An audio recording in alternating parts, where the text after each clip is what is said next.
Estão vendo a minha tela? Sim, sim. Sim, senhor. Tá. Então, tabela periódica.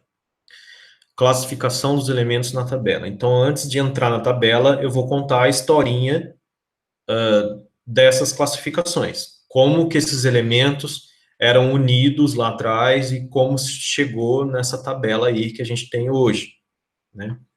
Que tem os elementos conhecidos pelo homem. Lógico, né? Se o homem não conheceu, não colocou na tabela, né? Então, é classificar os elementos. Primeiro, lá atrás, em 1829, teve um carinha químico alemão chamado Dobereiner. Ele colocou elementos em grupos de 3, vários grupos de 3, que foi chamado de tríades, tá?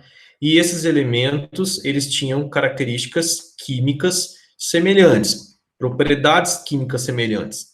O que significa ter uma propriedade química semelhante?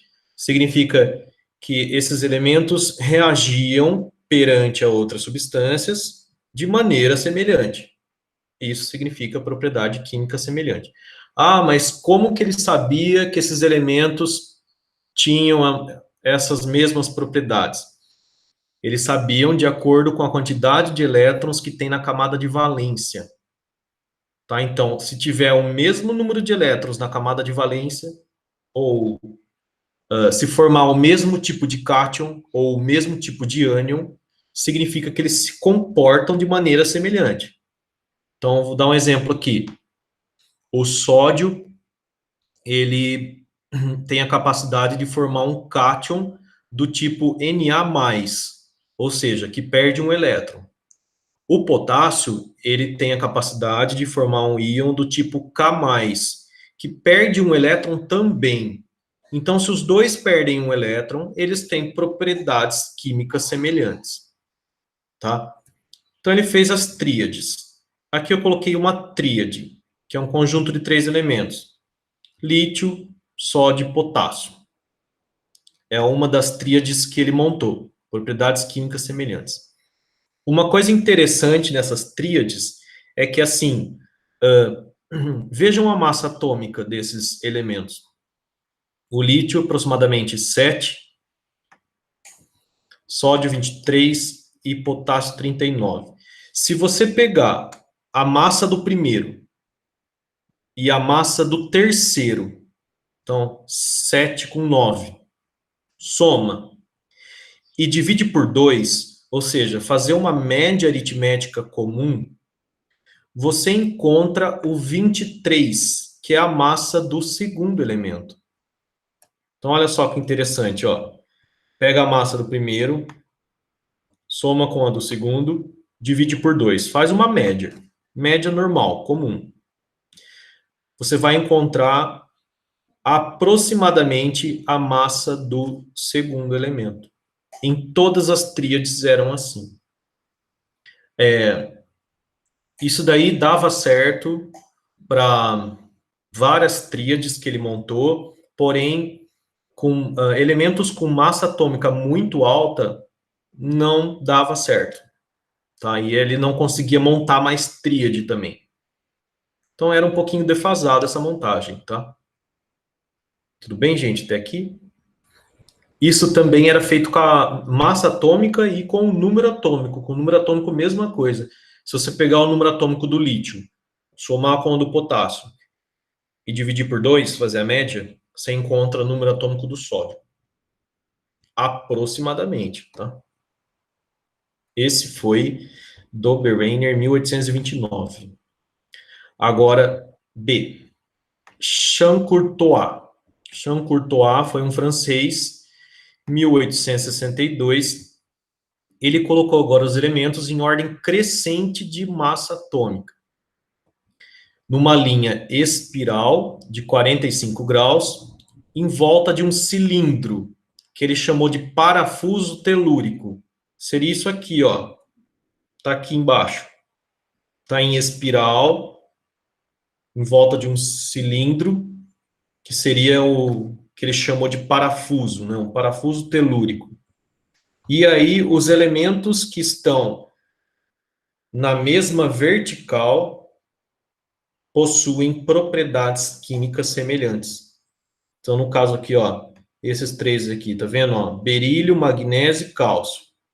Propriedades semelhantes, porque estão na mesma linha vertical. Lítio, sódio, potássio, mesma coisa. Tá? Tudo bem aqui? Até agora? Sim.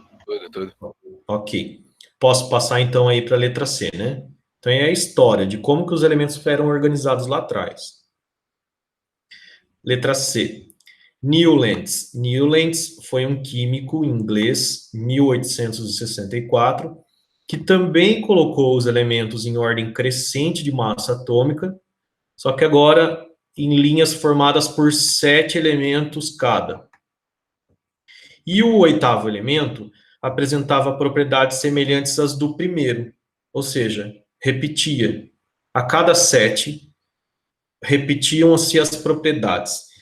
Aí ele chamou isso de Lei das Oitavas. Esse carinha aí, ele era um amante da música, e as oitavas na música se referem à diferença entre notas musicais, né? São do primeiro dó, o dó de menor frequência, com o dó de maior frequência, existe uma diferença de 8 notas, né? Dó, ré, mi, fá, sol, lá, si, dó. Então são 8. Então ele achava que a química tinha uma estreita relação com a música. Então ele chamou isso de lei das oitavas, tá? A cada 7 elementos, o oitavo elemento repetia do primeiro. Então olha só, uma escala musical, 7 notas musicais, que se referem a frequências diferentes, né, de som, de ondas sonoras. E aí ele colocou as oitavas, primeira oitava, segunda oitava. Então, a partir do momento que você passava do último elemento de uma oitava para o primeiro da próxima oitava, as propriedades voltavam a se repetir. Daí é chamado de lei das oitavas, Newlands. Ok, até aqui? Tudo bem? Sim. Tá. Mendeleev. Agora sim. Construção da primeira tabela periódica. Até aqui a gente não chamava de tabela. Agora vai ser tabela. 1869. Foi um químico russo. Ele colocou os elementos em ordem crescente de massa atômica em 12 linhas horizontais. E as propriedades semelhantes em uma mesma vertical. Tá? Aí ele elaborou a lei periódica. A lei periódica diz o seguinte: muitas propriedades dos elementos variam periodicamente de acordo com as suas massas atômicas. Então existe uma periodicidade, vai variando. Aqui está a tabela mais ou menos, né, que era montada por Mendeleev. Então são as 12 linhas horizontais, ó, eram 12 no total. Tá vendo que tem alguns espaços em branco com ponto de interrogação? É que ele previu a existência de alguns elementos químicos na época e que não tinham sido descobertos ainda, mas que ele achava que deveria se encaixar nesses quadrinhos, nessas posições, tá? Tem alguns elementos químicos, ó, que tem um ponto de interrogação do lado também. Esse ponto de interrogação se refere a propriedades químicas que ainda não tinham sido determinadas deste elemento. Então ele colocou um ponto de interrogação. E o quadrinho que só tem o ponto de interrogação, ele previu a existência de um elemento, tá? Então, ordem crescente de massa atômica, ok? E aí vem para a tabela periódica atual. A tabela periódica atual agora foi montada por Moseley, em 1914, século passado. Ele percebeu, a partir de estudos que ele fazia com raios-x, que as propriedades dos elementos, elas são dadas pela carga nuclear, número atômico. O número atômico é o número de prótons no núcleo. Está no núcleo. Então, as propriedades dos elementos, o que dá a propriedade, por exemplo, do lítio reagir violentamente na presença de água, é um exemplo, é a quantidade de prótons que ele tem no núcleo, tá? Que dá a característica dele. E aí, ele fez a tabela periódica em ordem crescente de número atômico, que é a tabela atual. Pessoal, essa parte aqui é muito importante, tá? Deixem anotado aí, ó. A tabela periódica atual foi primeiramente construída por Moseley e os elementos estão organizados em ordem crescente de número atômico. Número atômico é o número de prótons no núcleo. Então a tabela está assim, ó. Começou assim, dessa maneira. Cadê essa ordem crescente de número atômico? Tá assim, ó, da esquerda para a direita e de cima para baixo. Então você tem aqui, ó, hidrogênio, número atômico 1. Aí vem aqui para o lado direito, hélio, número atômico 2. Agora você vai passar para a linha de baixo. Lítio, 3. Be, berílio, 4. O B, que é boro, 5. Carbono, número atômico 6. Nitrogênio, 7. Oxigênio, 8. E assim por diante.